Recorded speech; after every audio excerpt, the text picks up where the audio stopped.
/A D&D 2E podcast, where we talk about Dungeons and Dragons Second Edition, our favorite version of D&D.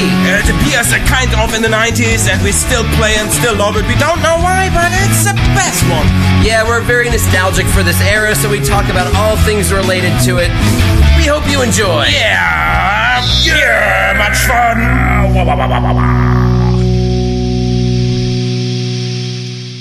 Spray that shit, say that shit, we're right in front of you, each and every one of you.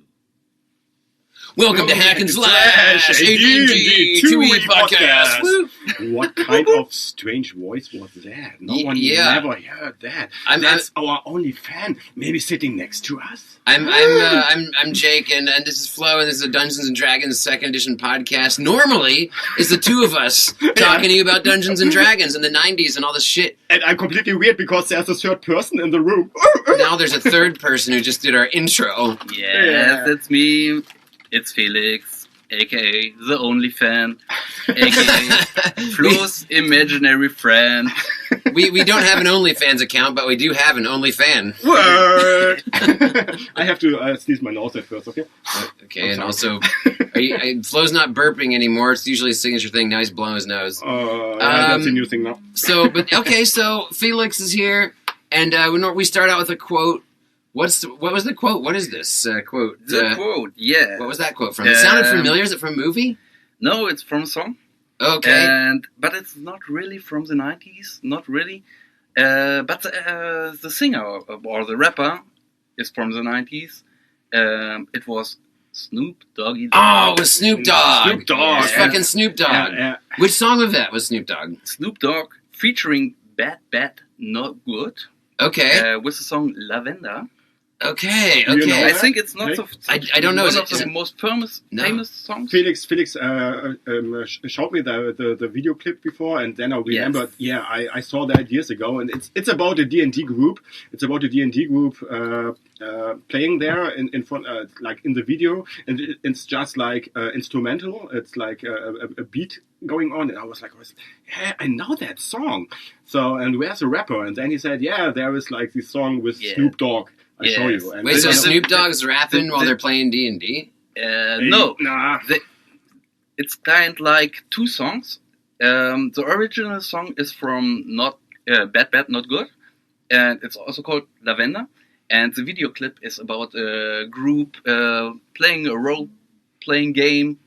And and then I think Snoop Dogg used the song for his own songs. And it's also called Lavender, and both songs are pretty good. Yeah. All right, cool, man. Yeah, then, okay, so yeah, that's what we do. We start out. I'm glad you did with the tradition of starting the quote as a 90s song quote, because whenever I do the opening quote, I always go 90s song. And like sometimes Flo, you when you do the quote, you like to just fuck around, do whatever you want. Yeah. So you're total anarchy. At least the artist was from the 90s. and the song wasn't from the 90s. No, I think it's from the early 2000s or 2000. You betrayed me. That's what I said to him too. You know, like you can't do it. You will be disappointed. Early 2000s. It's not what this podcast is about. It's a 90s themed podcast. In the 80s sometimes. But Snoop Dogg. Snoop Dogg. Okay, Snoop Dogg. He's a 90s guy. It was really hard for me to find any lyrics from any artist from the 90s related to role-playing or art. No, it is. It's true. Yeah, man. Yeah. Now he said it, you know. Like, what's the topic? That's our topic today. Our topic of today's podcast. Of the 10th episode. Today is the 10th episode, so it's the end of March, and we're going to record it. And yeah, it's about art. Art itself in D&D and the era of the 90s. And yeah, so we're going to talk about art today because we thought about ourselves as artists. kind of. You know, like, I mean, Jake is a musician, he's a comedian, he is also an actor. So he is kind of a real artist in our group here. I am like, I paint minis and I do all that stuff. And Felix is also like an artist. He makes graffiti and all that stuff. He created our logo. But we're all doing podcasting. Yes, also I wanted to say that I'm the creator of the Hack and Slash logo. Yeah, Felix made our logo, man, and that's what I think today. Because you made our logo and you're like a visual artist, we're actually I appreciate the props on my performance art, but actually we're kind of focusing in more on like visual art today. And you two are like more visual artists. I used to love to draw and stuff. I don't do it much anymore. I love your childhood drawings. I saw them on one game you showed me. Oh, I still draw for our D&D games sometimes. But I didn't really realize that we just talk about like these kind of art. Yeah, it's like visual, you know. Yeah, like visuals. Okay, I always thought also like D&D itself, it's kind of an art, and being like a player, it's like, you know, you could be like an actor and play your character. Yeah. You know, it's also kind of an art.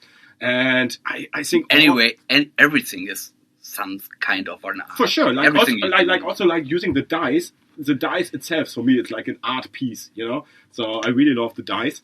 So whatever, yeah. Yeah, but you guys are like... Because you do a lot of mini painting. Well, both of you guys are painting minis a lot, but you do... Not yet anymore, but yes, I also did it. Yeah, Felix I've seen some of your minis, though. They fucking rock. Yeah, thank you.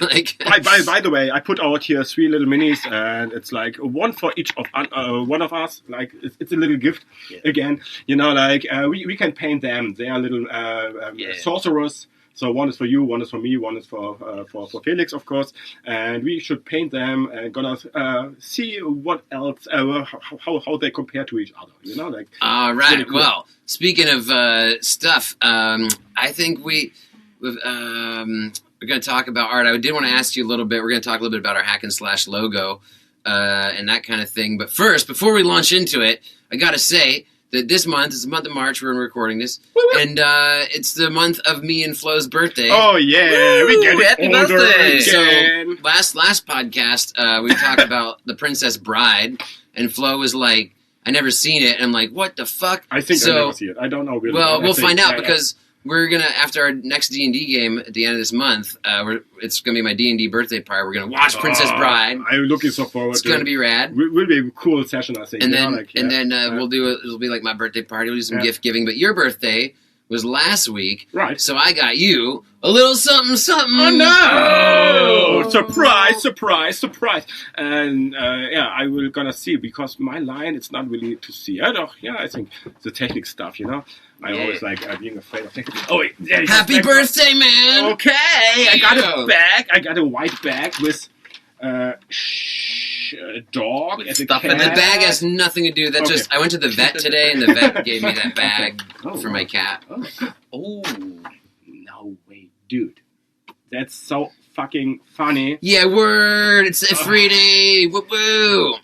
That's so cool, dude. Sorry, I have to say. I know. My wife already told me that you got that same thing for me. Oh fuck! Why is she told you that? So, at first, can you show me what you got, and can you talk about it a little bit? Yeah. So we at first I showed I got a T-shirt. I have to see what kind of T-shirt. Nice, Advanced Dungeons and Dragons with a devil on top, and I got the devil figure, like so it's the like the Ifriti action figure from Super 7. Super 7 is a toy line.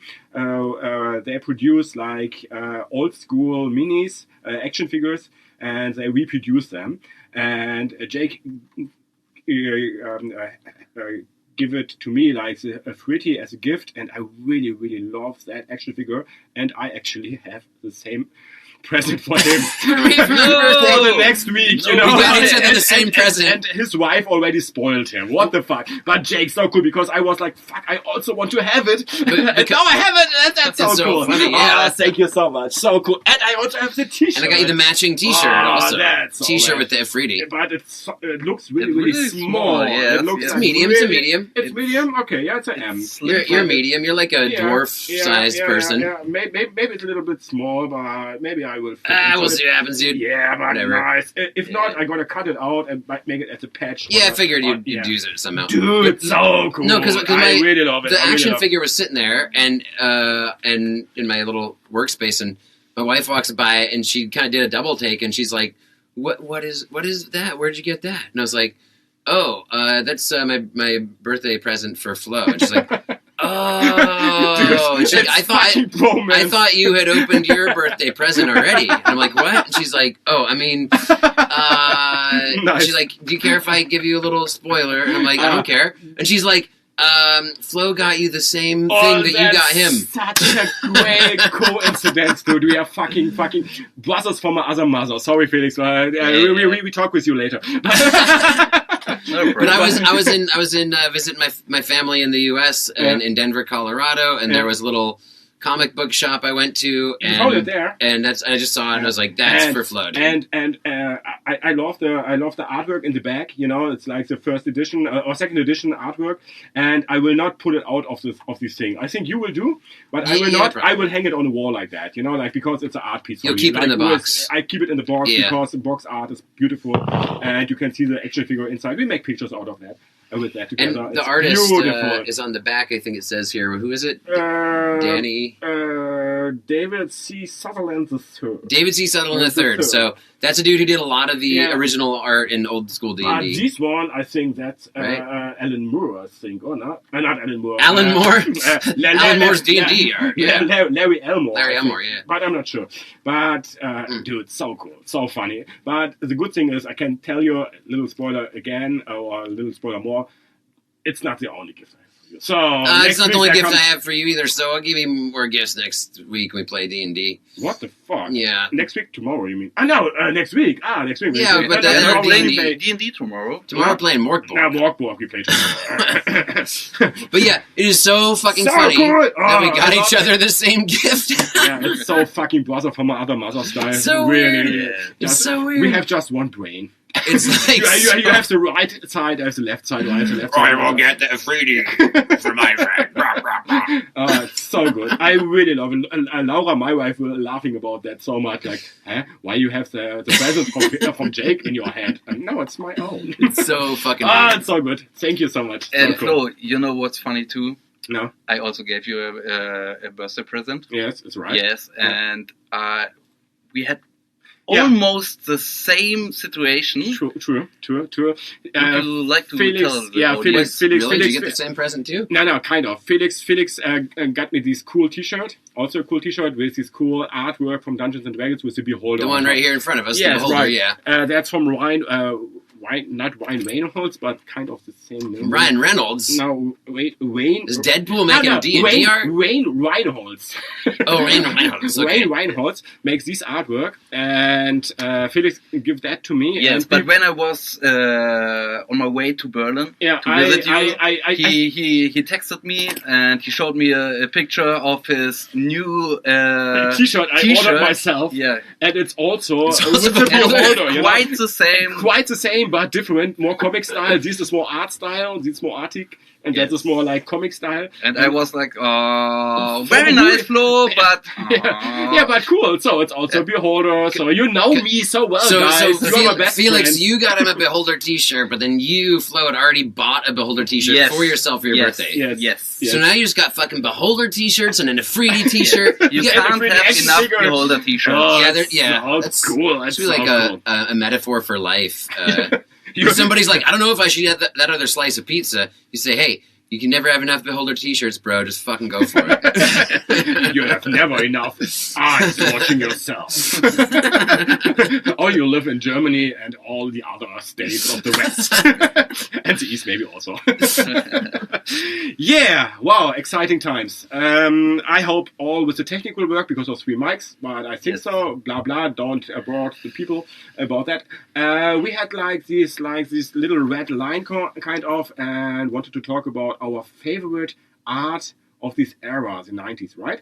So everybody like... Dungeons and Dragons art. Right. Yeah, I'm not prepared for any other art. Oh, damn it, then go home, prepare yourself, come back, and then we talk again. Are you not a fan of the post-impressionist Maybe I should read the book before.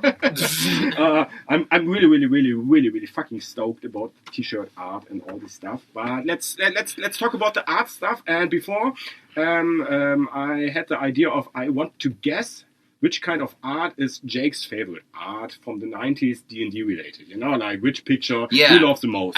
So we're going with a specific picture out of all of the stuff that was published from AD&D Second Edition, of which there was so much. So and I tried to guess one. Guess what my favorite picture is. Yeah. You know, it stands already there. And I mean, we kind of it's already it's in the frame, and you had it in your hand as you make the picture before the recording, and it's a Strahd vampire picture.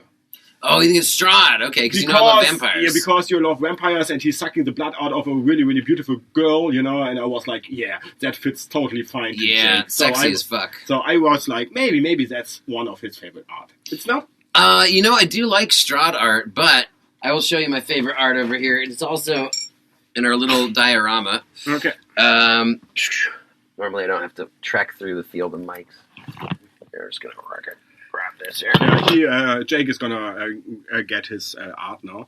So a little pause here, but yeah, we got to it. Yeah, it was over on the other side of the mic, so it took me a minute. Okay, so I'll show you, man. Check it out. Okay, complete in the Thieves' Handbook. It's in the Thieves' Handbook, complete book of thieves. First verb of the day. That's a good sign. Means the beer is working. Yeah. We got the complete Thieves' Handbook, and so in second edition, you know, there's all these different handbooks that were specifically published for the different races and classes of D&D. Yes. And the thieves, I always loved the thief class when I was first getting into it. It was like my favorite. Because it was a bard. Yeah, because it's rogue, but when I was like a little kid and really getting into it, every time the coolest class. It's so fun, just the sneak, the backstab. It makes so much fun to play them. It's the kind of guy thieves are like, they'll fuck you up, you know. It's totally creative. It's not a pro gamer class, but it's the coolest class. Wait, it's not a what? Pro gamer? Yes, they are not so powerful. They can be, like a fighter or a sorcerer or something, but they're the coolest. Eretti, no, what's his the main villain against Tritz the Wooden? I don't know his name right now, but he was also like Wolf. He was also like a combi class, like Jarlaxle or something. Yeah, Jarlaxle. No, not Jarlaxle. Jarlaxle was the other dark, also a dark elf. No, I mean, like he was a human and he was a fighter thief, you know? I don't know, man. Yeah, whatever. Look, but he was also a thief, and so really, really powerful thief. So thieves can really if they're and they can fighter also, thieves. Yeah, or also, you know, they can also use like scrolls, magic tricks, blah blah. So, but the thing about thieves is like they got the subterfuge, so they kind of like. They got like one good thing, like they can, especially in video games and stuff. If you use the rogue right, like they go and then they like open the door and smash the fucking. They do so much damage on the first blow, but then they're kind of like, okay, then that's it, you know. But like with the backstab, they're a real role playing character. Yeah. Okay. Yeah. If this is and really full of abilities, you know. They can do so many stuff, you know, like.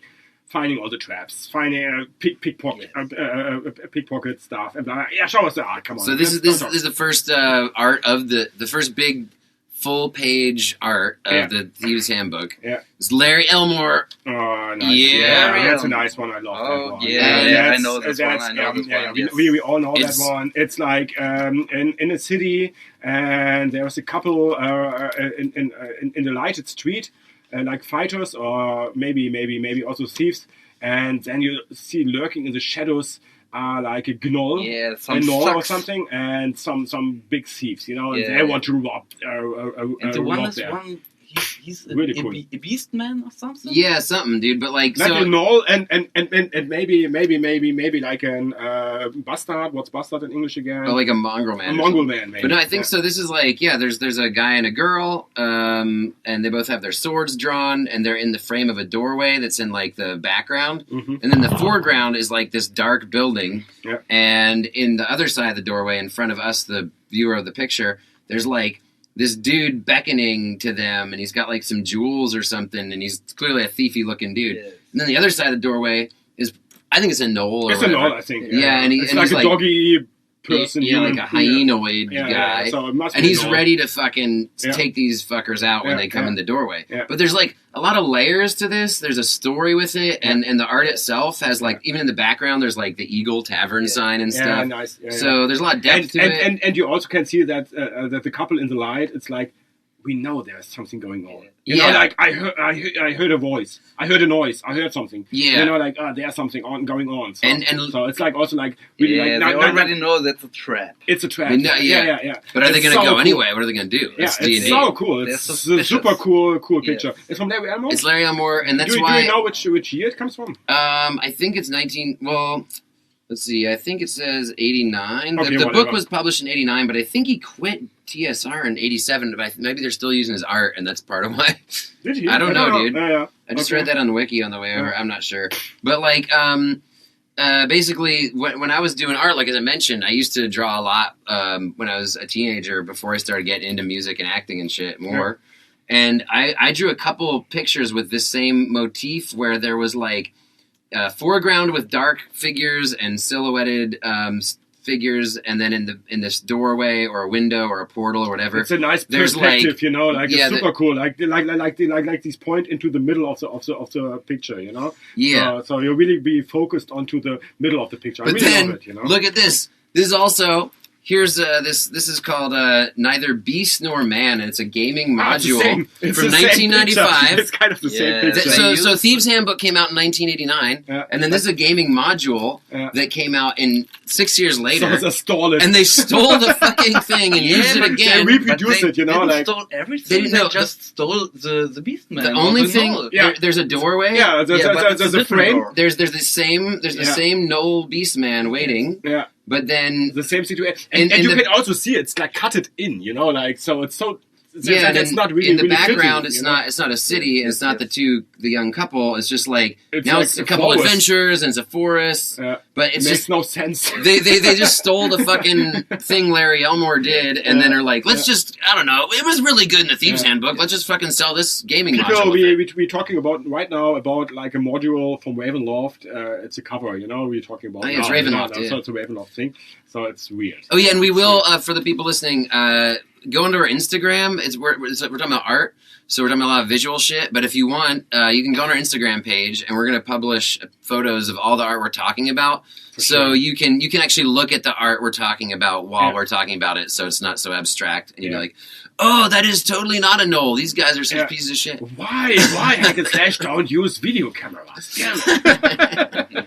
So okay, and then cool. also I just want to as the third piece of my triptych of my explanation here.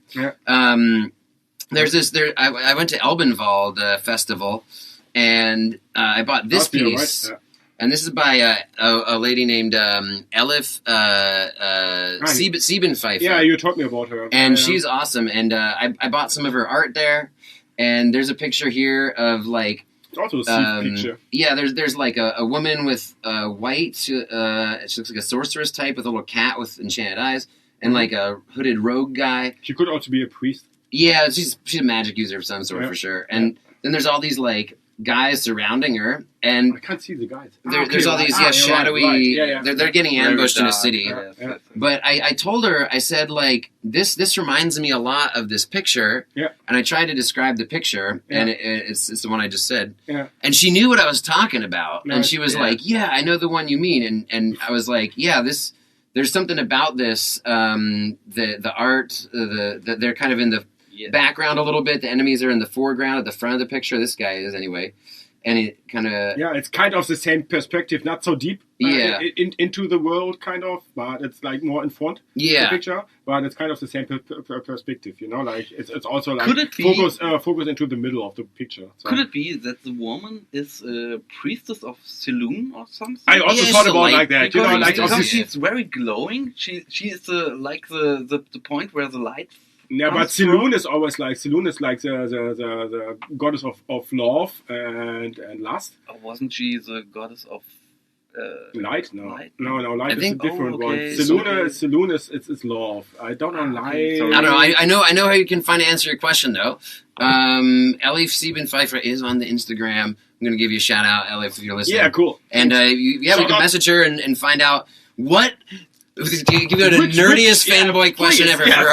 What is the class of your creation on your artwork? Super good. And then she would say, I don't talk about, I don't thought about D&D, I thought about das schwarze Auge. Pathfinder, dude. Pathfinder, like, well, whatever you talk about, blah, blah. Like, nice Priest pictures. of Saloon, you guys more really nice pictures. I really, really love it.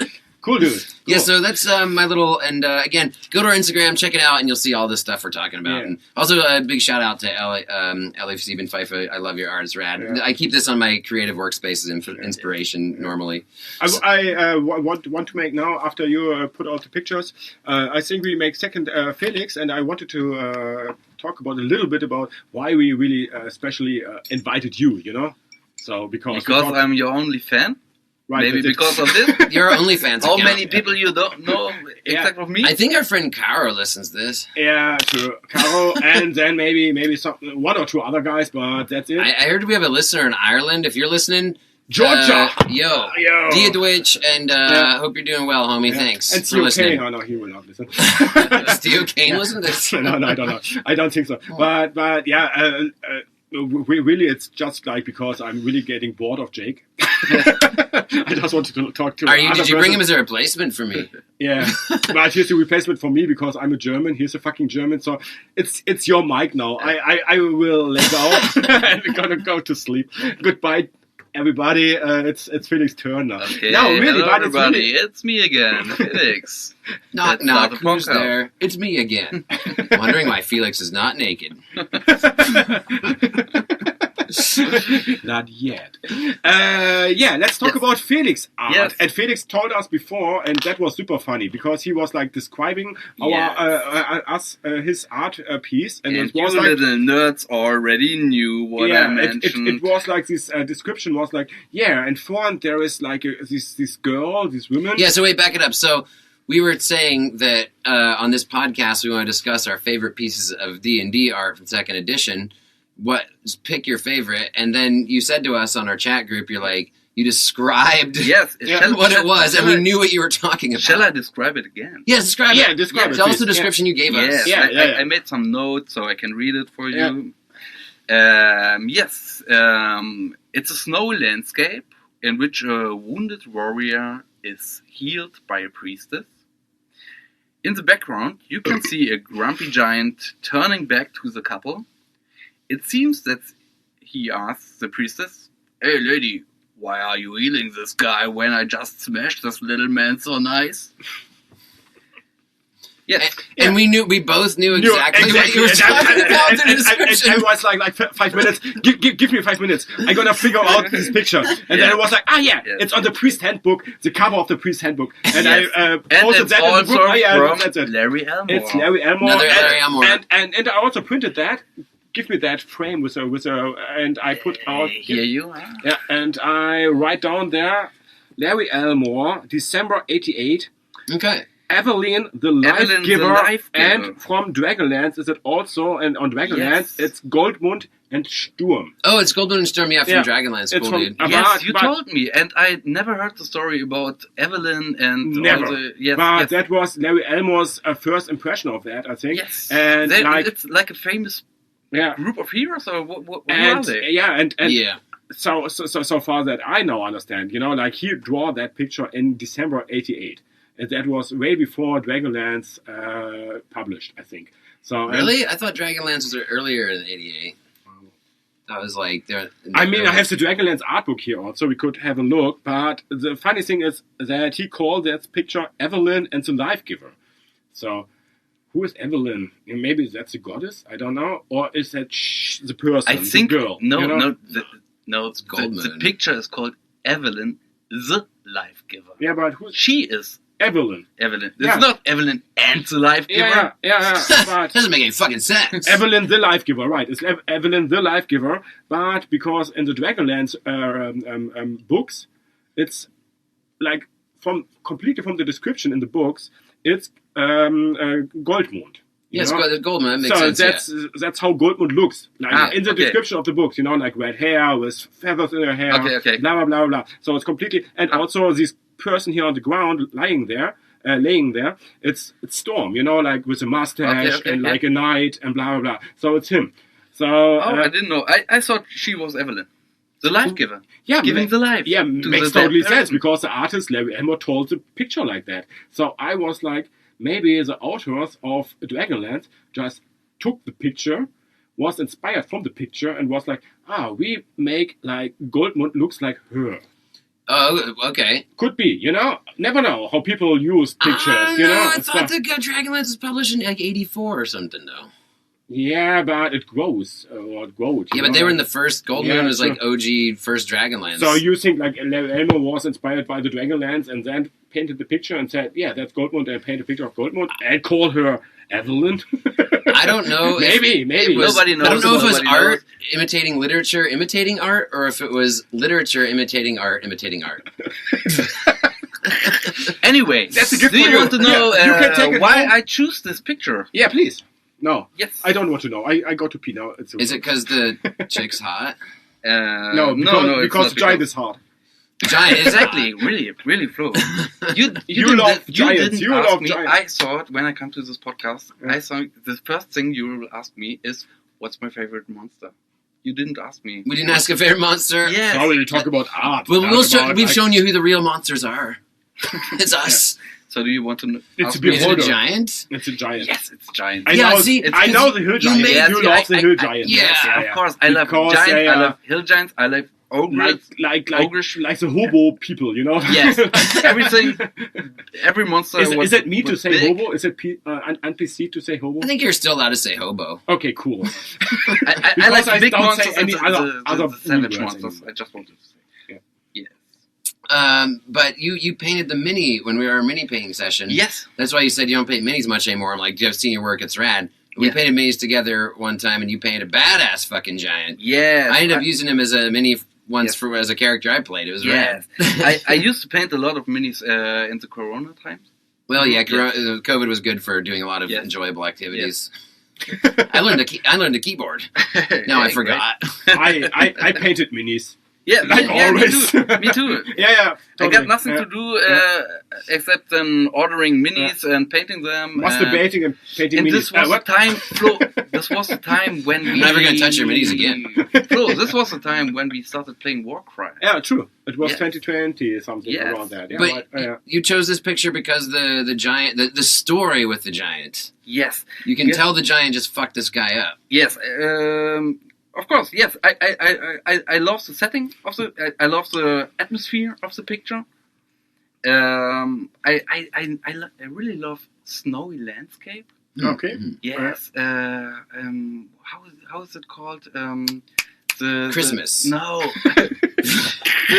the snow setting in Cocaine. Dungeons and Dragons. Oh, Let it snow. Icewind Dale. Icewind Dale. Yes, Icewind Dale. Let's That's do it. so cool. Yeah, I super think cool. it's Yeah.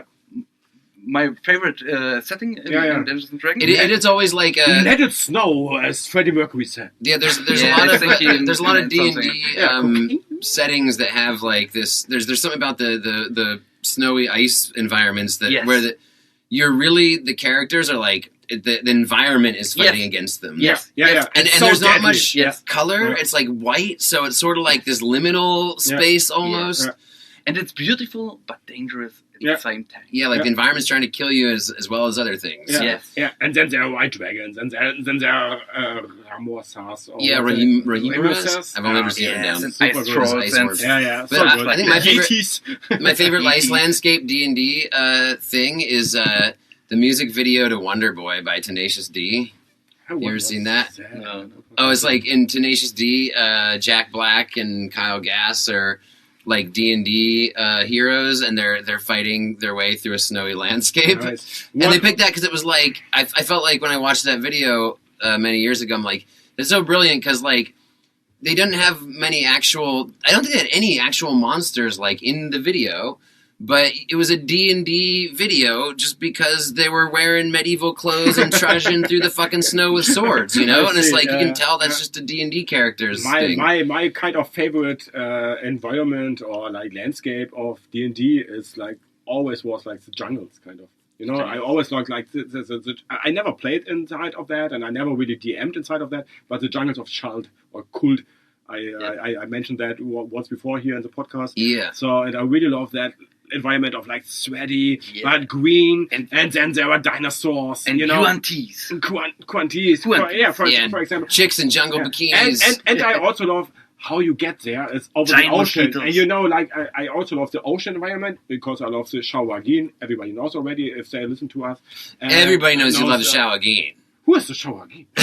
Whatever, yeah, you know. So but the jungle environment. But I totally got the feeling of why you picked like snowy landscape. You know, I also love that picture a lot. It's a You know, it beautiful was a picture, big, dude. Good picture. It's, really, yeah, it's got the really nice giant one. and the Yeah. story. I love. That's the thing about Elmore, dude. Larry Elmore's work. That's Larry also why I Elmore's picked so Larry great. Elmore Yeah. is because there's such a fucking story in his work. Yeah. Like you just look at it and you're like, all of a sudden you see like a Larry whole Elmore thing. is my favorite artist of D&D. So really, when I it is. came in contact with Dungeons and Dragons the first time in my life, it was with my brother. He introduced me to the game.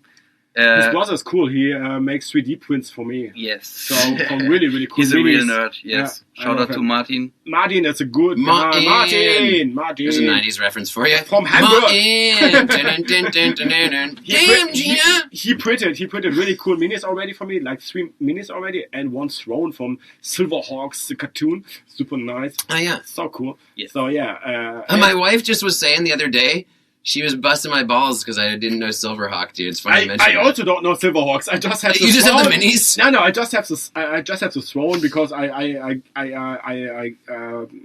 You won it. I won it as a gift from another producer of 3D minis. He was like, "Who is the first guy who will know what that is?" And he showed the picture of the throne. I said, "That's a throne." He said, "Yeah, that's true. It's a throne. You won it." I said, "Yeah." Nice. And then he was like, "But from which cartoon?" I wanted to know. But yeah, you are right. It's a throne. So I was enough. like, close enough. Like, yeah, You win. So I got the throne. It's a 3D file, and his brother printed it to me. It's really nice. We can make pictures. I have pictures of that already on Instagram.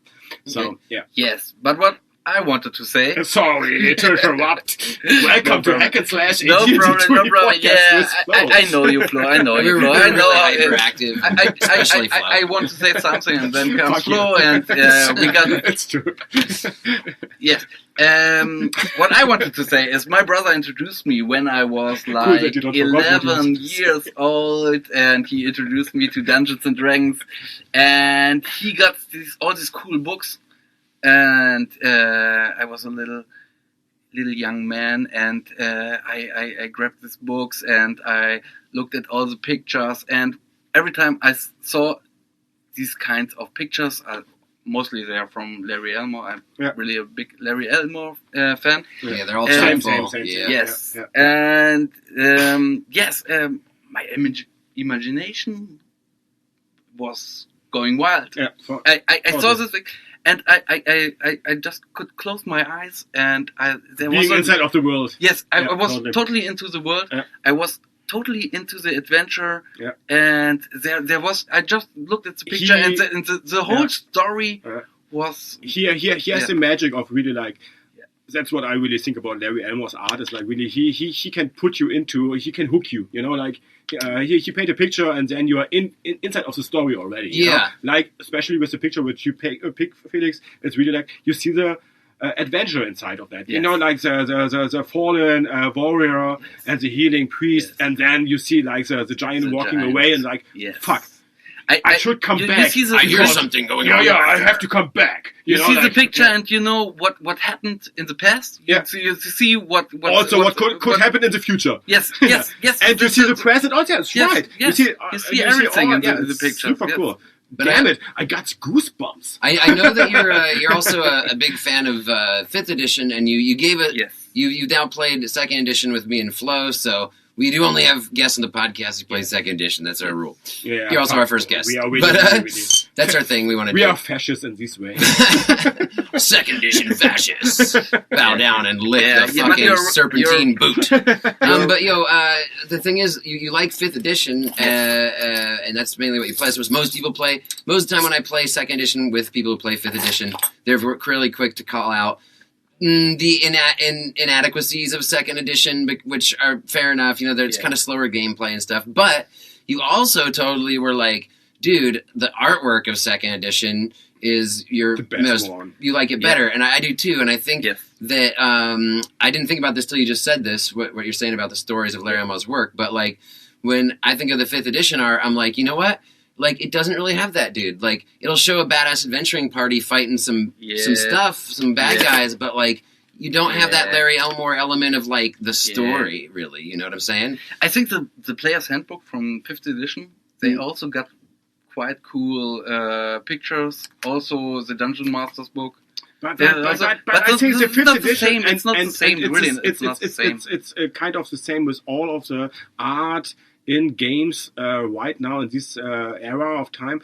It's like they are all like painted and colored with computer art and not by a hand, you know. And that's what you see on these pictures. They are colored with hand writing, you know. Like, I mean, of course, they are also colored, or we worked with computer stuff. Yes, blah, blah, blah, but if you work with the computer, the pictures doesn't draw themselves, you know. It's also hard work and creativity and stuff. Of course. But I think they are looking a little bit more like slow down in a faster way, you know. Like, I know they make also like the same doodles, they make the same skizzen, blah blah blah. Skizzen, it's in German, I don't know. Doodles, it's in English, I think. You know, and they also like make the shadows with hand drawing, blah blah. And they have the same feeling about like how a drawing grows and blah blah. But I don't know, something about like the 90s. Maybe it's just like because I am from the 90s, a 90s kid. It's more like I have more a feeling, or more like it's catching me more. You know, the newer art. Some of them are really cool. I mean, this picture from the T-shirt you gave to me. It's also not a new one, but it's new colored. Mm-hmm. So, and these new colors, it's not so catchy to me sometimes. You know, from this picture especially, it's cool, but some others from the 5th edition I don't like so much because they are so plain or something. Yeah, but like even that. as I'm saying, there's the actual art style that's been replaced with digital technology. But there's also just what I'm saying, which is something me and you have talked about a lot, about like, we like the old school stuff, hand drawn. But what you just kind of gave me a little epiphany moment with in your discussion of Larry Elmore's work is that it's not just the art style, it's also the content of the art, because in 2nd edition, or in 5th edition books, there's some cool pictures of battles. There's some really good ones with the different kinds of characters you can be, fighting some of the different monsters you might encounter, and it's cool to see.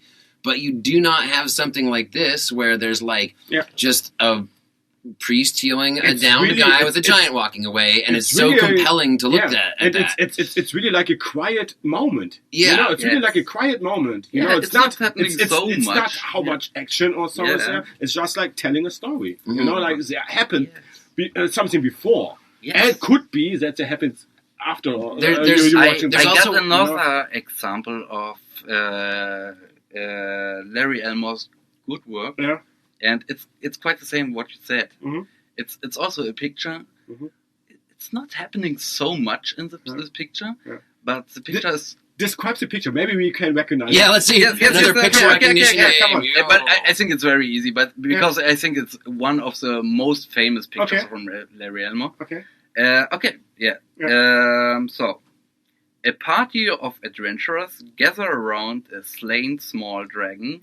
Probably a tree dragon. Hanging on a tree. They hang up on a rock from a tree. It's so good. They seem to be very proud of the catch, even if it's relatively tiny. I love these pictures. I was going to mention that one as well. I'm just going to flip open. I love it's it so the very beginning of the player's handbook right here. I got it. Right here. There it is. When I was 16, this picture, when I was 16, I printed that out, hang it on my wall, because I loved it so much. It's so badass.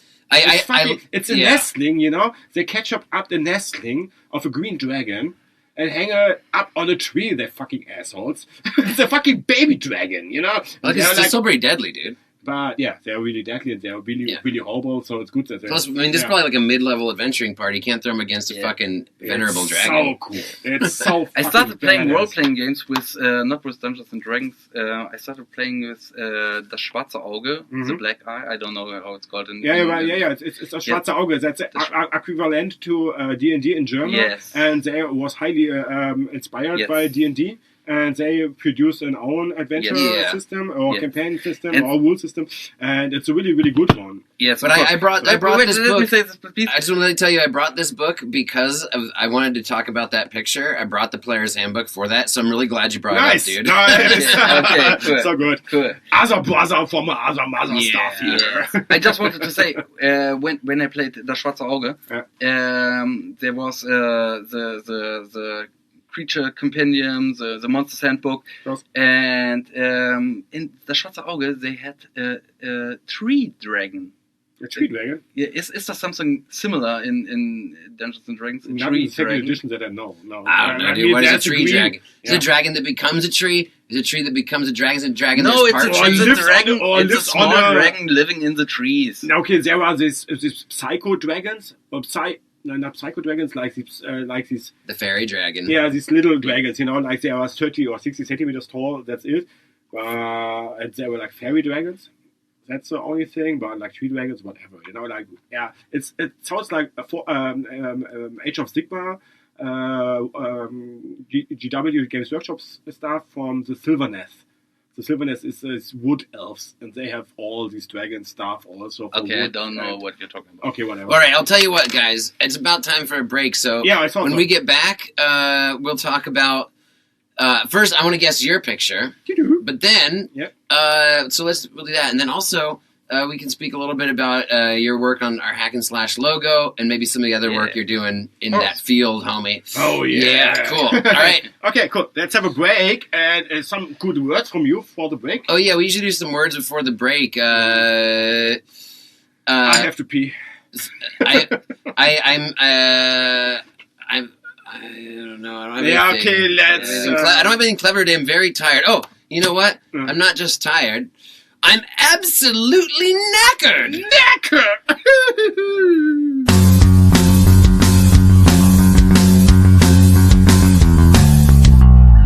And we're back.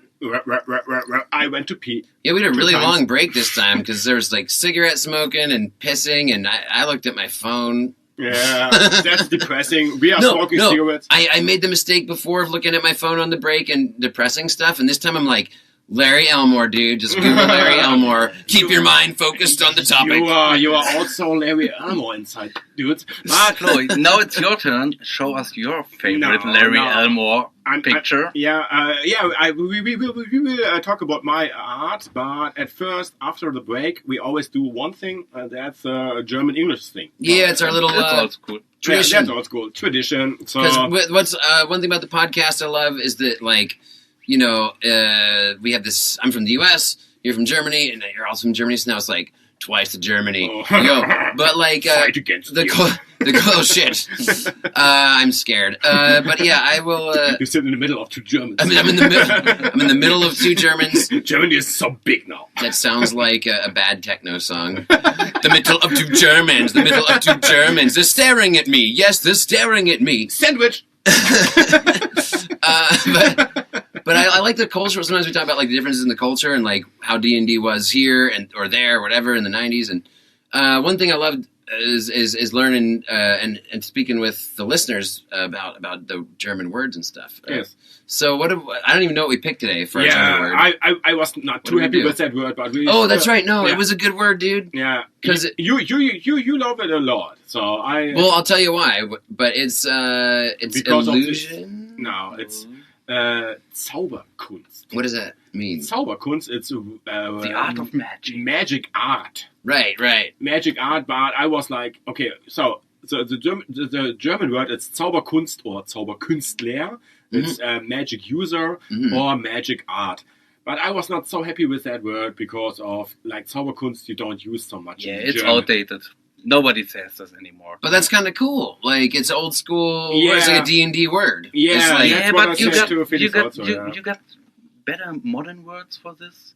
Yeah, like just like magic, like Magie, yes. Or Magie. Zauberei. So I was like cantrip or something like that. But it relates to our podcast topic because Kunst means art, and Zauber means magic, so it's like magic art. Yeah. It's the art of practicing magic. Yeah. That's why I think it's a cool word. Yeah, in English it makes so much sense, but in German it's like kind of like whoever said the word Zauberkunst. I don't know, and I googled it and there was like Probably Goethe. I bet Goethe said it. Yes, Goethe. Yeah, okay. It seems like a guy would say something like that. Like 200 years ago. Yeah. Exactly. So it's completely in the 90s.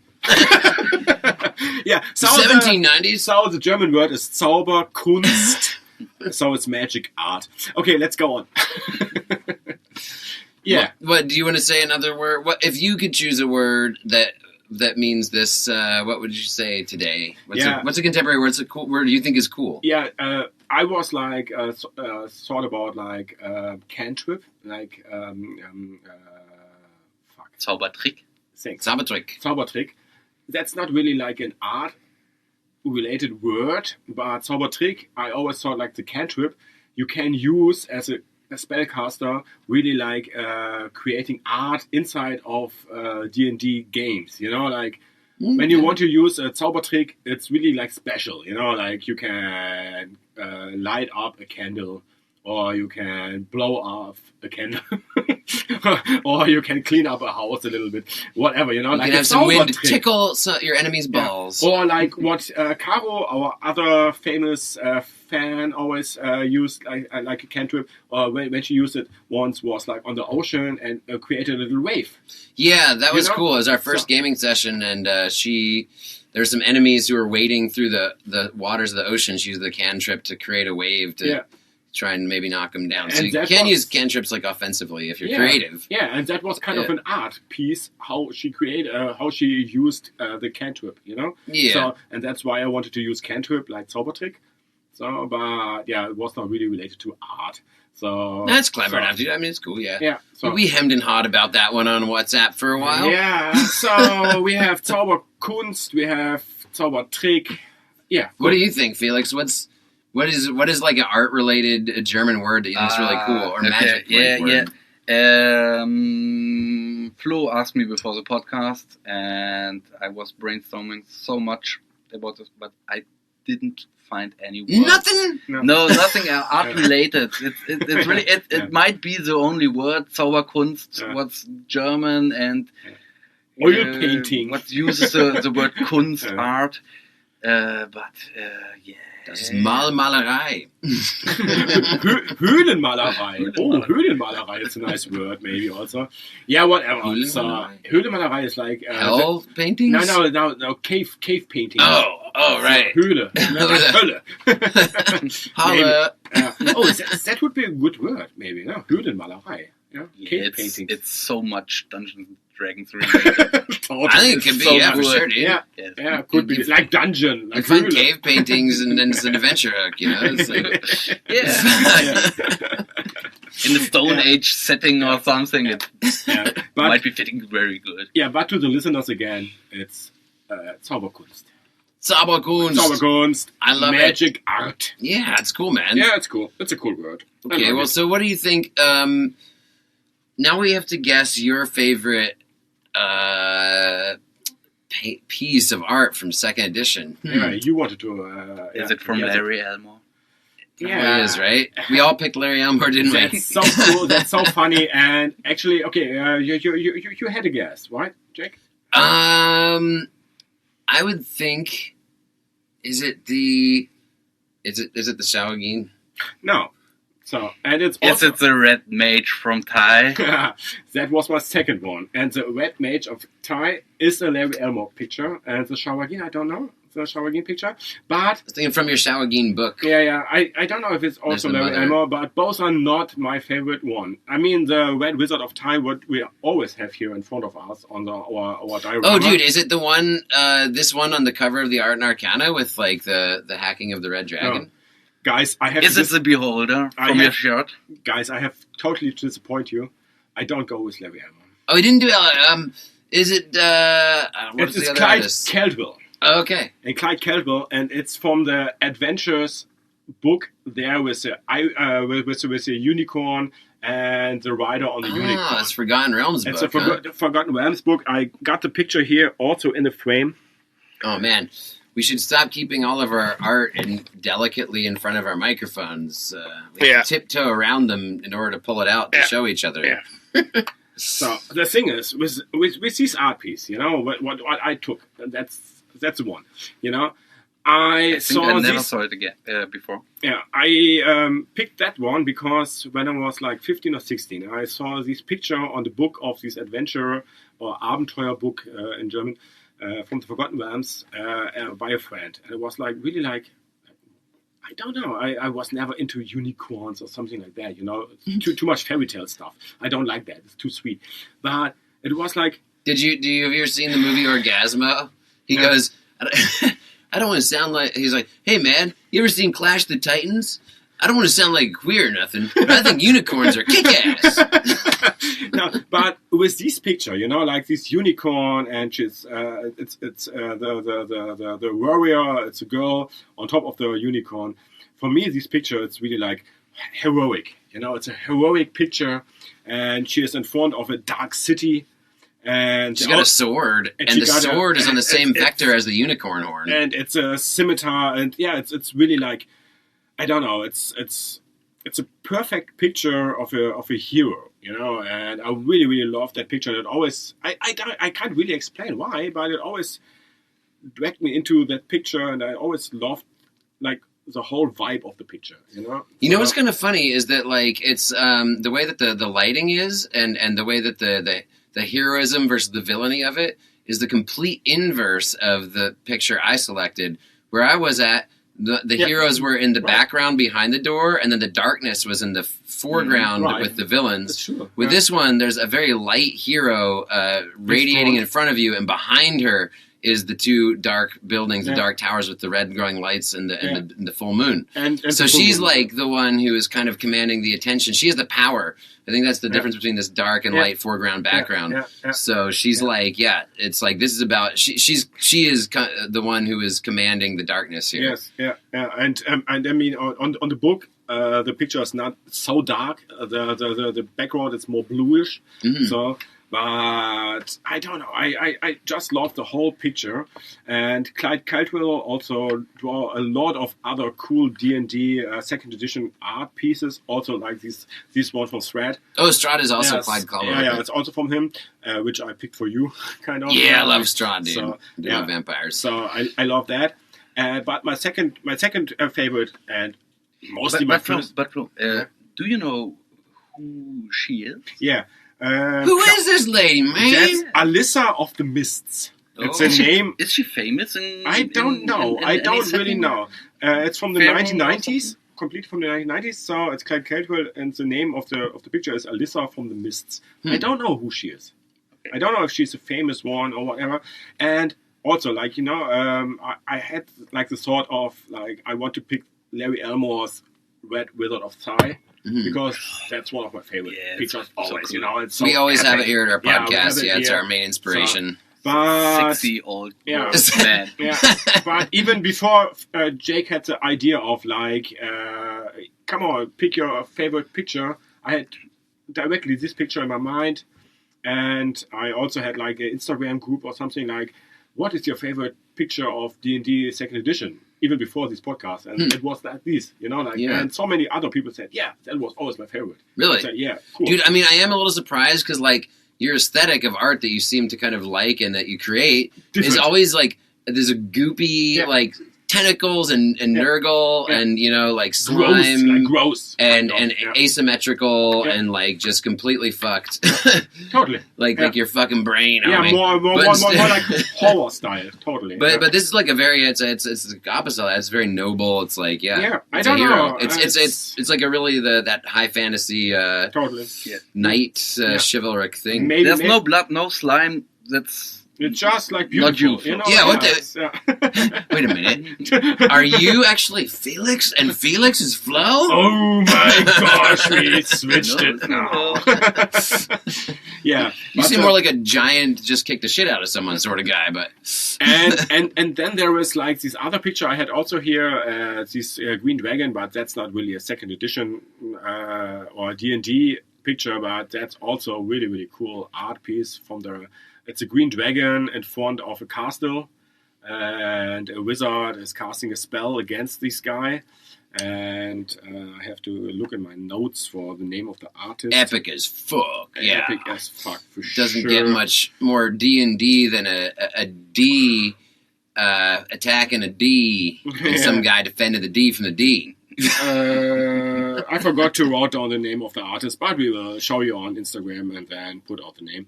So, but it's not Larry Elmore, but of course Larry Elmore was always my favorite. Bob Ross. It's something with A, because there's an A, like an anarchy A as his sign. I love that picture, and I had that picture with a green dragon in front of the castle as a big poster, and that's the poster I wanted to order the last weeks, Mm-hmm. and then I deleted and ordered the Beholder T-shirt instead. Yeah, Beholder T-shirts. Beholder T-shirts. I'm gonna get you a third Beholder T-shirt just to be fun. Can't have enough Beholder T-shirts. Exactly. That picture I'm gonna say that all the time in Morgborg tomorrow. This is gonna be my character's catchphrase when we play it in That Morgborg. picture is for you because I picked that for you. Oh, nice, dude. Okay, Yeah, cool, man. from Yo, Strahd. that's so rad. Give me the Strahd picture. Yeah. I think this is a cover of the second Strahd book, is it? Like I think so. Dance in the Shadows or Yeah. something? You can switch it around. There are the informations about the picture. Clyde Caldwell, 1990, dude. Super rad. Yeah, that's and who is this dark-haired lady? Oh, man. I don't know. He's so happy. He's a happy vampire. He just sucked the blood. He's giving a call to the night. I love it so much. He's got the red jewel around his neck. Yeah. I really love the so picture, rad, and dude. I had the 4 pictures here, like mine with the unicorn, like Felix with the priest and the snow, the vampire, and my green dragon in front of me. And Laura said to me, "My favorite one of that is that with the vampire."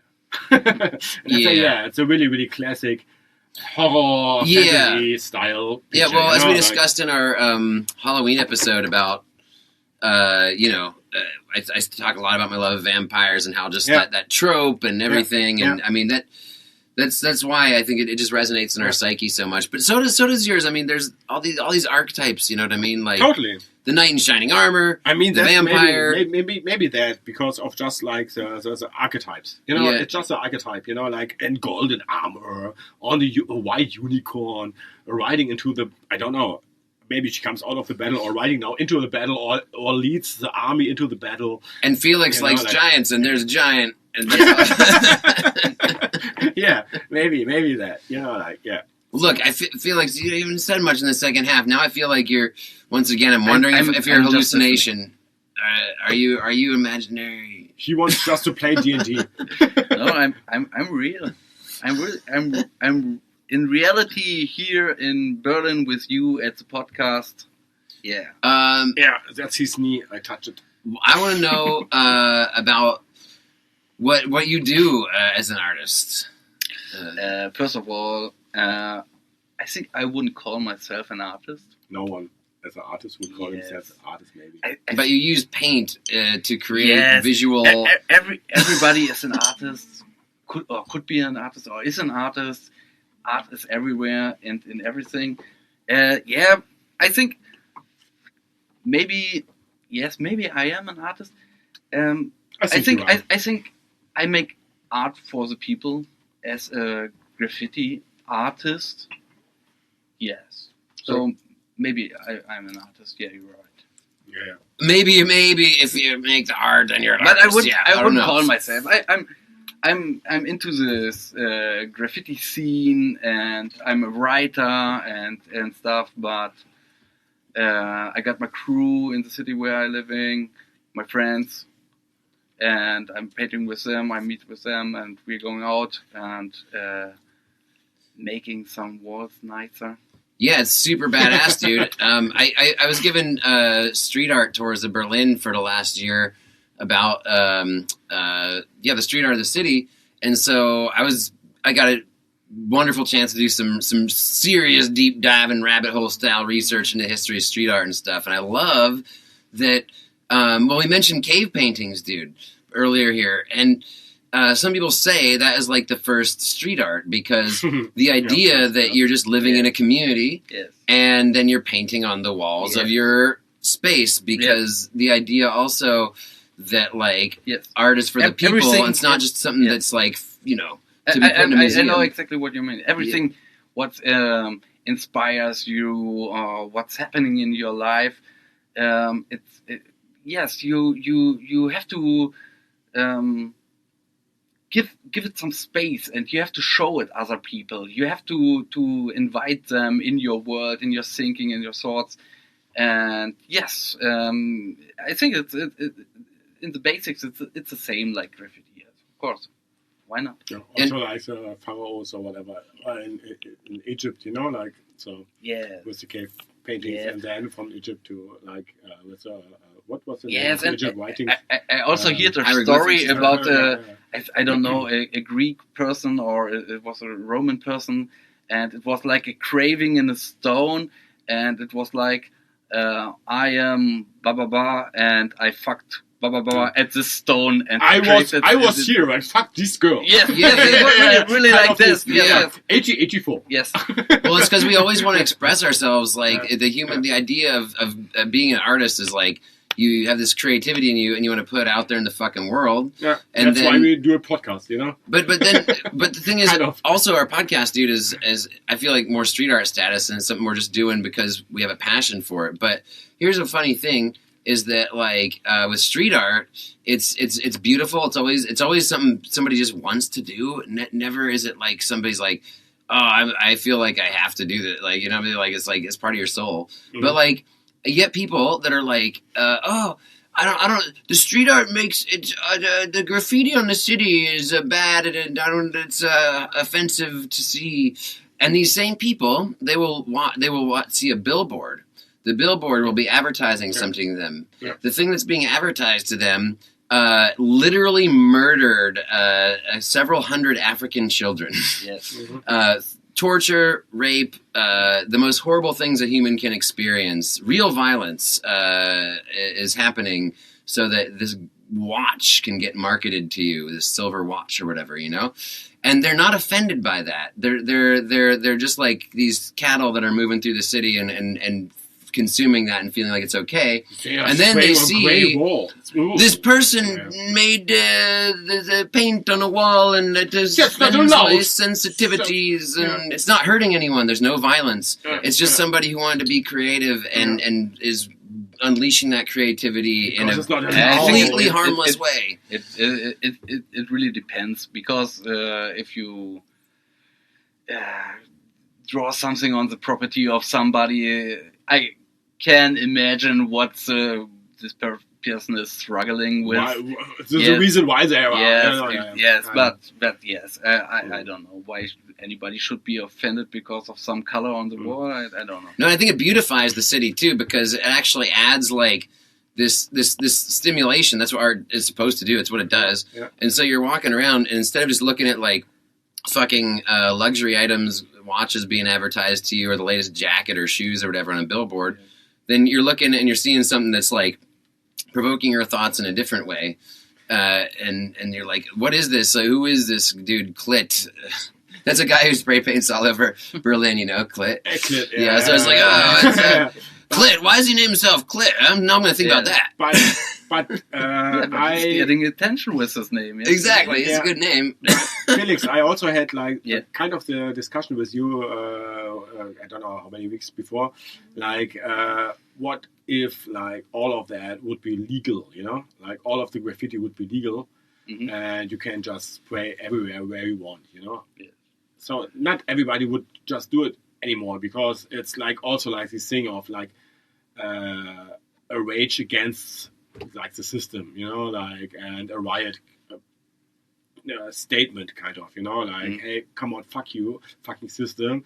I can't handle, or I can't just impress myself as I wanted, so I just fuck you, like the trains or whatever, you know. So I think when everything would be just like legal and you can just spray the trains, blah blah, it's kind of like also boring, you know, like it's like this adrenaline style. You know? Then the corporate artists would just be like, hey, let's hire someone now to advertise Teslas on the side of the train with street art. Yeah, you know, like the capitalism way would just become like all the other art of corporate. The death system was what they call it. Yeah, right. The death of all life on Earth, people. Yeah, right. I never thought about that like this way. Yeah, it's true. Yeah, in my opinion, I think the illegality is it. Right? Yes. Close enough. The crime, it's part of it. The badass subversivity. Yeah. If you see it, the fuck the system. Yeah. If you see the history of graffiti, where it comes from, like from the US, from New York, back in the days, yes, the crime factor was always part of graffiti, and sympathizing. Yes, and in these days, you didn't have any possibility to do it without crime, you know. Okay, maybe there are some legal walls, like we painted this picture on the wall. It's legal, but not so many. So but in the beginnings, you don't have any legal walls. All right. Yeah. Right. In 1978, there was not this graffiti wall for the community. So it started with the crime, you know. Yeah, right. Yes. Yeah, right. And it was all this part, and it's also it's it's part also of the culture. Mm-hmm. You know, it's some kind like punk rock or something. It's some kind of counterculture. Can you say it like that? Yeah, for sure. Yeah. Sure. Yes, and so it's part of it. So I'm not like if it would be totally legal. This wouldn't be the best. Would you get big bored of it when it should be just no legal? No. It's not. I'm not doing graffiti because of the crime. Yeah. Because I want to be a criminal. Yeah, I want to draw a nice picture. Of course. And so I really don't care if I paint it on a legal spot or yes, but if in the scene, what did you think? Is it there like this? Well, of course, there are people like that. Of course. So I just wanted to make it because of fuck the system thing. You know? Yes. Yeah. You know, if you want to show your artwork to the people, and you want to be famous for your artwork, you have to look for spots in the city where everybody can see it. Yeah. And these spots aren't legal. Yeah, you know. Sure. Yeah. Yes, you can just spray a piece on the Alexanderplatz. Yes, would be awesome, but it's not possible. Yeah, for sure. And so the best spots in the city, yes, you have to go out in the night and spray it illegally. Yeah, and we yesterday and the day before sprayed a really, really nice piece on a legal wall in Schöneweide in Berlin. Yeah, dude. So you can see pictures of that on Instagram. We're definitely throwing that out there. That's totally rad. Yeah. And because Felix, you made our hack and slash logo. Yes. And then recreate it on a legal wall so we can actually post on Instagram. And it's so super fucking cool. I mean, well, whatever, dude. Like, all those other fucking street artists like El Bocho and shit put on their fucking monkey masks and show off their shit anyway. So, like, whatever, you can just still do it. But I don't fully know the logistics of that. Anyway, we did nice and clean. We put on a fucking legal wall, so it might get spray painted over. I didn't get a chance to go see it because I'm busy as fuck and absolutely knackered because of it, but I just fucking came. I hope it's still there tomorrow so we can go see it before we play Morgborg. Because, but either way, dude, you guys did the work, and I thank you so much for that, dude. Yeah. Really awesome, and also depicting me and Flo as goblin faces. So good. I really love your work, dude. It's super badass. Like, did you guys recognize yourself in the goblin face? Totally. I did, yeah. As I told you, dude, really nice depiction of my butt chin. I do. I'm always hiding it with my little beard, and you were like, I don't know, dude, like, but I'm like, yeah, the full, like, you know, it's like a caricature artist on the boardwalk, you know, when they're just drawing people, you know, every time I've had a caricature artist draw me, the butt chin is always so pronounced. I only ever did it when I was younger, before I had a beard. But, yeah, I'm a butt chin goblinoid, homie. Like, you nailed it. At first, with the doodle I made the night before we draw on the picture on the wall, I was like, I don't really recognize myself there. Yes. But on the wall, you nailed it. You know, it was like, yeah, that's me with the nose and everything. It's perfect. I really love it. Yeah. You know, and I painted the beholder there and the skulls and super beautiful. You painted the beholder. That's what I mean. You guys are visual art. That's what I'm saying. Like, this is a visual art episode, and I feel like when we showcase this piece on Insta, I'm super stoked. I really want to get that work out there because as I like to put it on these temporary walls around Berlin, where like the Mauer Park and stuff, where you can just paint your thing. What I like to describe it as, it's the urban art version of the Tibetan sand painting, where, you know, the Tibetan monks, they paint something in the sand that's beautiful and takes a lot of work, but then it's going to blow away in the wind. Yeah. It's very temporary. It's Zen. it's like this Zen thing. You're just fucking, there it is. But what's cool, since we're in the fucking digital age, 2024, you can capture it forever with the photo. Well, until it's bought and sold by the deleted by Donald Trump.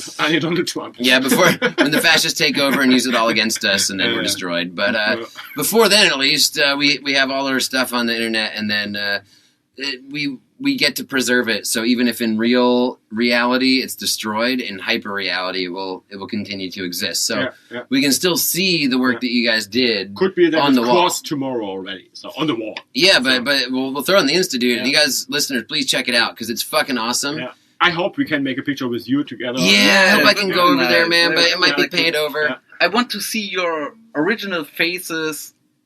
Together beside the goblin faces. Totally. Yeah. Yeah, I couldn't make it out today. Yeah, no worry. Fucked up. Yeah. But like, when you made the hack and slash logo, dude. Yes. Like, what was happening there? Like, I was curious because we were just like, we need a logo. Shit, yeah. We need help from friends. That was the hardest task with Felix. That was already the story. You already told the story. It's like you began with the podcast, and I was like, okay, that sounds really funny and a little bit weird because I know Flo is not speaking so good English, but like me. It's good, man. Yes, it's funny. But, cool. But I love the idea and I would like to help.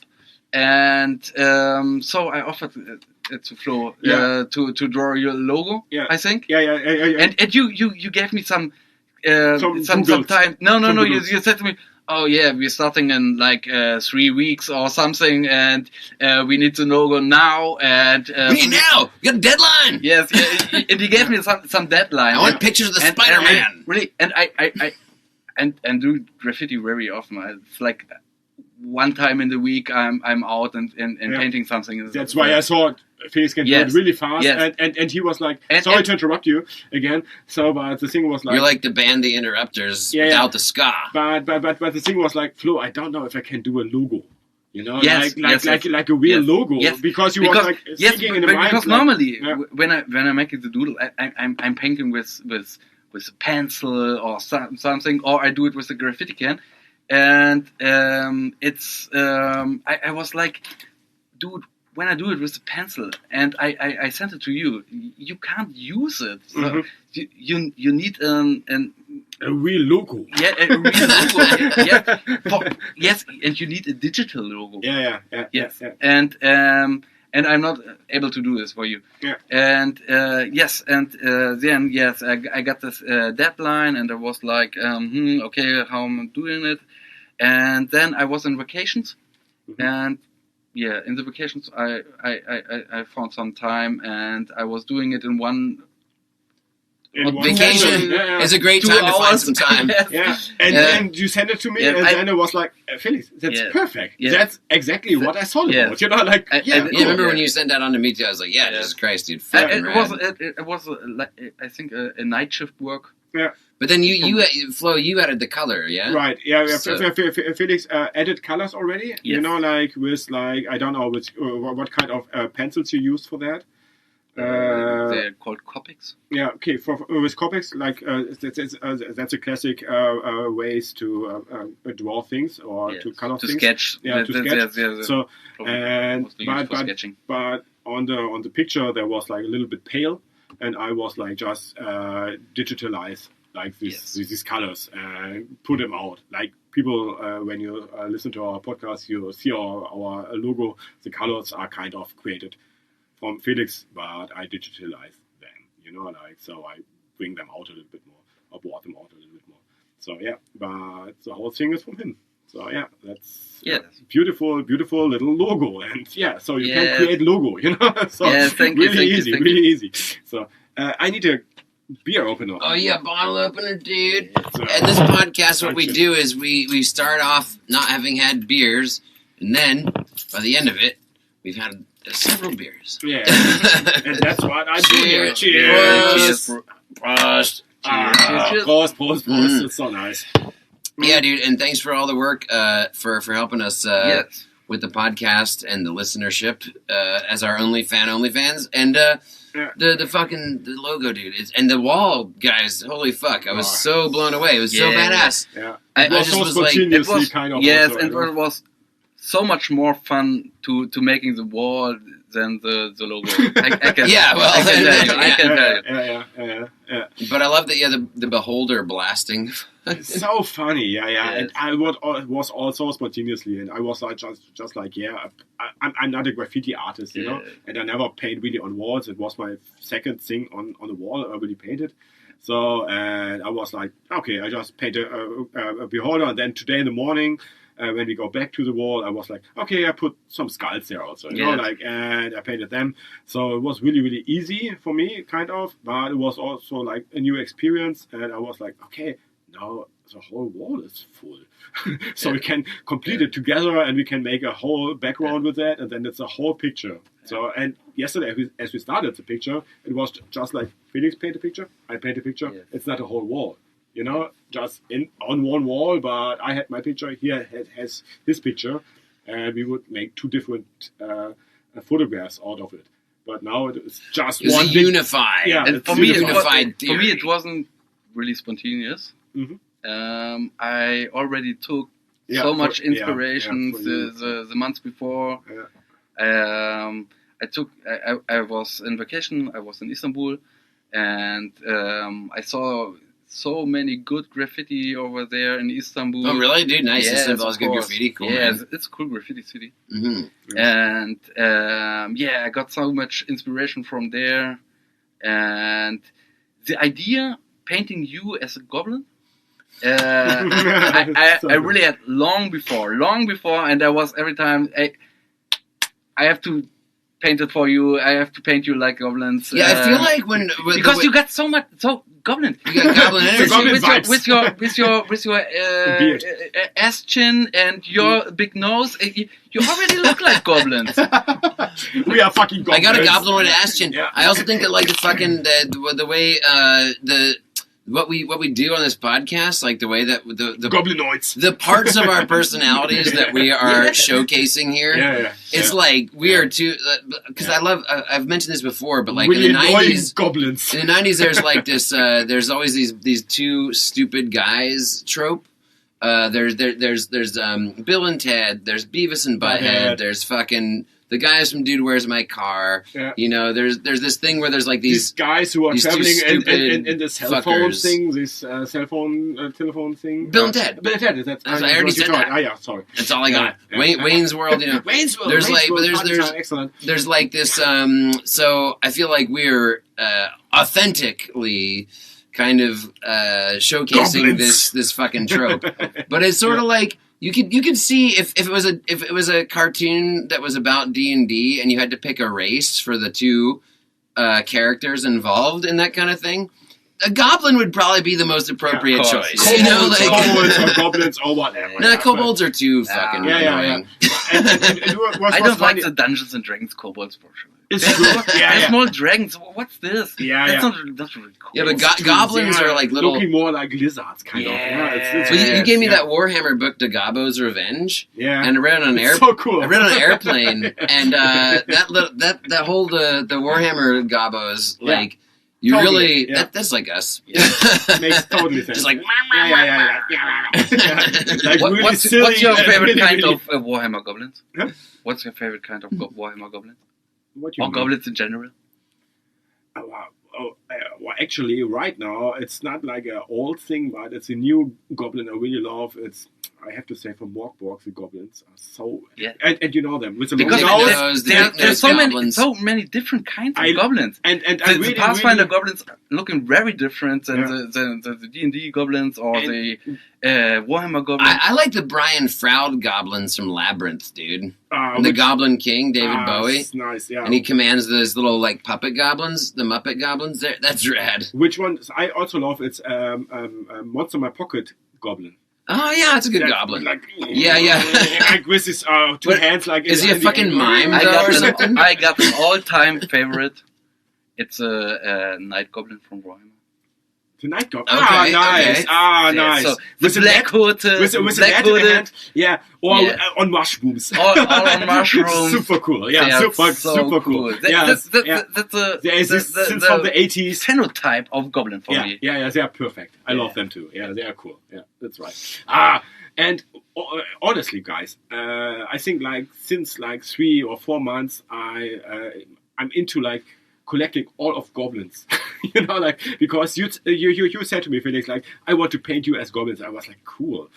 How many goblins are there out there? And I was like collecting like pictures, you know, like, there are so many different goblins. And then I was like, I want to collect like action figures and minis out of goblins. And I started, you know, and I have a lot of different goblins already. And there are thousands, millions of different goblin styles, and I love them. Yeah, up in goblin style. Up. Hey, sexy dick nose.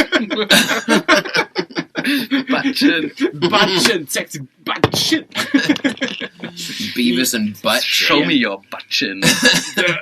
The thing is, so the regular Peter Griffin over here, butt chin Family Guy. That's me. Yeah. we talked about a lot of Larry Elmore. You know, there were so many other cool artists in this era. You know. Yeah, there are, man, but I didn't have time to do research on any of them.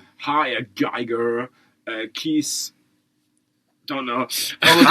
Geiger. H.R. Geiger, but anything for Dungeons and Dragons? No, there's the fantasy artists like Franz Frazetta.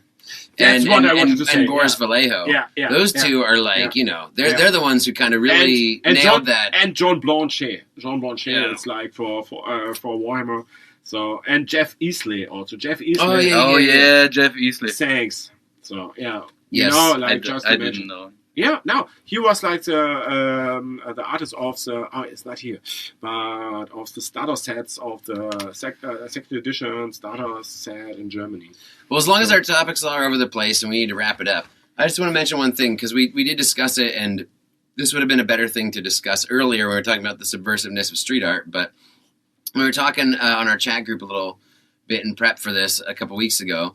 I did mention that in the 2010s, Flo. That means a long time the ago. period, Flo is like, what are you talking about? What's the 2010s? So like, it's the period between 2010 and 2019. That's what the 2010s are. I'm dense again. But during this time, Dungeons and Dragons became kind of a little more mainstream. But also, this was the time when street art became mainstream. And I feel like when you were saying like how street art's like totally punk rock. Yeah, but I think D&D was. Sorry for interrupting you. No, yeah, dude. But what kind of street art you mentioned? Graffiti was graffiti. a big thing already in the 90s, already in the 80s. It's not a big thing. I think what you mentioned is this kind of Banksy street. Exactly. Yeah, and the commercialization of it as well. Yes. Yeah, but and the idea that it became mainstream. The idea that it became mainstream. That's the idea I'm talking about. Graffiti became mainstream already before. You think graffiti was mainstream before the 2010s? Of course. But was D&D mainstream before 2010s? Maybe like in the same way. But then it was a little bit less, and maybe with the 5th edition in 2015, and Stranger Things, and maybe because of now Baldur's Gate and stuff, it became more famous again. Yeah. I always thought that, like, in the 2010s, with like you're saying, Banksy was a big dude. Banksy's like the Critical Role of street art. Like, that's the guy who, like, you know, they launch it into exactly. These are the Critical Role and Banksy. They're the same in their fields in that they launched these things more into the general public, and now people are like, even just like your regular dipshit, stupid corporate fuckhole is like, I sure like that Banksy fella. They make millions. Even my parents like Banksy. Yeah, that's me. And now D&D in the same way is sort of like a little bit more of a palpable. Like, I meet people from all across the spectrum who are just like, yeah, you know, D&D, I never played it, but I really love to give it a shot. And I'm like, I'm like, wow, like, yeah, 20 years ago, you would have just thought I'm just some nerd with my thumbs up my ass. It's a satanic prayer, you know, like on candles. Or even if not just thinking that it was satanic, just thinking that I'm a giant, stupid piece of shit because I play D&D, basically, you know? So, but now those same people are 20 years later are like, oh, in the same way they're like, with street art, they're like, oh, you know, and the commercialization of it where, like, corporate culture now is using the street art aesthetic in order to sell their products because they were even in the 90s. I get what you're saying. Like even the Fresh Prince of Bel-Air, like at the beginning of that show, he was doing street art, and that was part of like the intro theme because it was popular in the consciousness and stuff. But it was still seen as a subversive. You know, he's being a bad kid. But like now it's like, oh, like look at this, we're selling Nike products with street art, and everyone's like, yeah, totally cool, let's buy some stuff that's made with slave labor, rad. And then like in the same way D&D also broke through that, I think, same barrier in the 2010s where people are like, oh, instead of thinking it's just my friend with his thumbs up his ass, I kind of want to go join his game, you know, like like so there was something about, there's a relationship, I think, between those two worlds, between the world of street art and D&D and like punk rock as well, like these things that started out as being subversive that somehow in the last 15 years became mainstream. I think I see your point. It's like all these things were some kind of subculture. Yeah, and underground. Yes, and underground. And in the 2010s, they became more commercial, more mainstream, and stuff like that. Yeah. Yes, but becomes that's like sad. Like a trademark. It's really sad if you ask me. You think it's sad? Yeah. So you don't think do you think it's a bad thing instead of a good thing? Like, you know, like. But are those things something to be gatekept by both? I think both ways. You know, like it's for me. Sorry to interrupt. But for me, it's like also like, you know, like also with D&D. You know, like these sell out of D&D into Hasbro shit and all that shit. Yeah. So it's like, on the one way, like more people get into D&D because of that. I think maybe you know, like also young people. So more people get into like this cool hobby. And then the other way, whatever, you have to buy so many new stuff to be into this game, like Games Workshop did, like all this capitalism shit. So I don't like that. So yeah, it's both sides, you know, like also with street art, you know, it's cool when people like say, yeah, cool, I like graffiti, it's cool, and I also want to try. No, I got a really, really, really different opinion. Okay, tell me. For myself, I always was someone who was in the subculture. When I was 16, 17 years, I got into punk culture, punk rock. I started listening to the music and was hanging around with punk guys and stuff. Yeah. When I started still are. Yeah. Sorry. And before, when I was younger, I started playing it. It was, and also the graffiti thing. It was every time a subcultural thing for me, and I don't want. I share this with my friends, and I have no interest in that everybody has the possibility to start this, and everybody knows where the next shop is and can buy everything. But is it bad? I think punk rock, Dungeons and Dragons, graffiti spray painting. It's you have all this nerd shit. All this shit. You have to work a little bit for it. Yeah. You have to figure it out how it works. Yeah. And you're always on the edge of the system, kind of. Yes, it stays some kind of subcultural thing for me, and it's nice. It's kind of a romantic thing, huh? Like a little bit. I don't know if it's romantic, but I think it is. I don't know.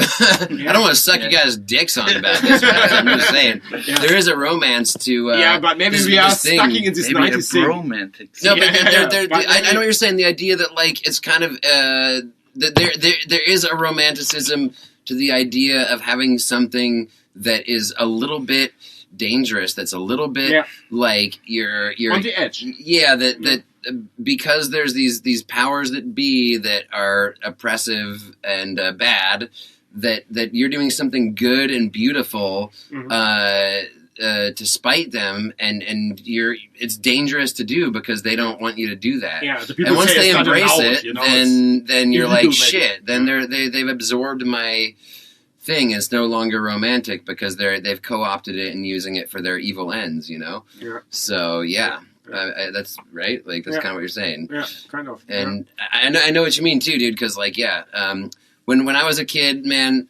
my first thing with graffiti was perhaps one of the only really things we had.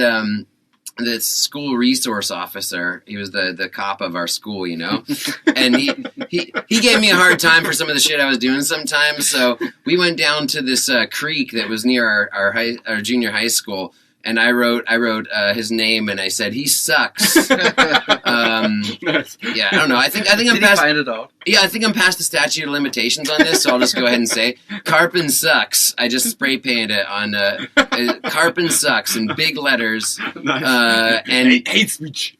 and yeah, but then there was posters up around the school, and it said $500 reward for whoever. No. Yeah. And against you. Yeah. Who find you? Yeah. If anybody like wanted. Yeah, it was like all when you're a kid and you're seeing these movies where there's like was you there? I think I was like 13. Fuck. But like the idea that like that's horrible. you're fighting against the you know what I mean? Like you're an outlaw. Yeah. There's a beauty in it. There's a romance in that. Totally. There's a reason why yeah. these romantic cowboy heroes from the old movies and westerns and stuff are always doing some bad shit. You know, Robin Hood style. Yeah, Robin Hood. Like you know, like the thief class of D&D, dude. Thanks like, to get the bow back to D&D. Like, to take it back. Like there's a romanticism. In the thief class of D&D, but like I was like, holy shit, dude! Like, I am is what I did really worth $500 for turning me in? That is badass, you know? Because fuck the man, fuck this cop, you know? Like, and that was really cool for me. Yeah, totally. Yeah, it always will be like that, kind of, you know, like so. Spraying or painting things on the wall of or in your school toilet, it's not allowed. You know, but spraying things on the wall maybe will be allowed. But there will always be like stuff that's not allowed, and you can fight against that and can put art everywhere. Yeah, Whatever. man. You wanted to say something? Sorry. Yeah, I don't know. Will you give us like a nice wrap up, homie? Because I think we're at time. So, like, yeah. 90s references, but really U.S. Pacific. Jerry's final thoughts. You guys probably don't get that one. Jerry Springer, no? Okay, No. It's stupid as fuck. Just forget about it. Jerry's final thoughts. What do you think, Felix? What do you want me to say? Just you know, you've been listening to our podcast, man, and you're a very talented and I'm the only avid. fan. You are our only fan. And you are real. You're real. You're a talented, avid dude. What do you think of the fucking second edition of D&D? Oh, it's definitely the edition with the nicest artwork. And for myself, I prefer playing 5th edition nowadays. Fuck you! I know you Because do. of the rules. Because of the rules. Yeah, whatever. Yeah. But definitely, 2nd edition was the edition with the nicest artwork and how can I say it? With so much love in it. The most influenced into. Yes, it was original, like that, you know. Yeah, it was like right when TSR like took it to the peak, and then they got too greedy, and then it went corporate and crashed, and then WizCo picked it up and turned it full corporate. But so maybe kind of what you're saying is like it's right really when that subversiveness of the game, the way that it was like the Satanic Panic, they had to make the cartoon to try and make up for it. They were still struggling and fucking around, figuring it out, and it was still a little bit subversive, you know? Like, it was right before the 90s when it got picked up by WizCo and became full corporate and launched into 3rd edition, and then since then it's kind of been... And maybe not a coincidence, the artwork got a little watered down. Okay, so 2nd edition for art and blah, blah, blah. So 3rd 4.5 edition was like more boring. 5th edition, well, it's okay, I think. Kind of. Yeah, artwork got brought back. I mean, the quality of it. For sure. But yeah, dude, I just want to say, man, we're going to wrap it. But, dude, thank you so much for your work you did with our podcast logo. Yeah. And thank you so much for inviting me. Thanks for listening to the podcast. Thanks for being on the podcast. Thanks for all the comments you always put out on Spotify. Thanks for the engagement. I will still write all the comments. At least at Spotify for you. Yeah, for sure. I think you're like an official goblinoid now. That you've been chilling with us for this long right now, talking with us about the second edition, homie. It was a new experience also for me, for us, to talk with 3 persons in one room here on the mics. Sounds cool. So thank you for having me here. Yeah, maybe next year again. We'll see. You know, like. But also, you guys, we see you at Saturday. We're playing tomorrow, dude. I'm giving you a tarot reading, and then we're gonna do. I do tarot professionally, by the way, folks. Hit me up. My Instagram is Jake's Tarot. There's no burps in the tarot. God damn it! Look, also, just one thing, dude. Thank you, also though, for the work you do as a graffiti artist, because for me that means a lot to know. Yeah. As I get more and more enmeshed in the world of free art for the people. Yeah, exactly. And that's nice. Favorite last words. I need that. That's nice. The world needs it. The world needs it so bad. And I don't say that inauthentically. I mean, really, dude. Like, the world needs free art for the fucking people. Yes. Really. Now I have that new. We have to say our favorite last word. All right. Do you know our end button? You want to say it with us, homie? I have this new tattoo here. Yes. 3, 2, 1. May you roll a natural 20! Bye. Thank you, Felix. Good night.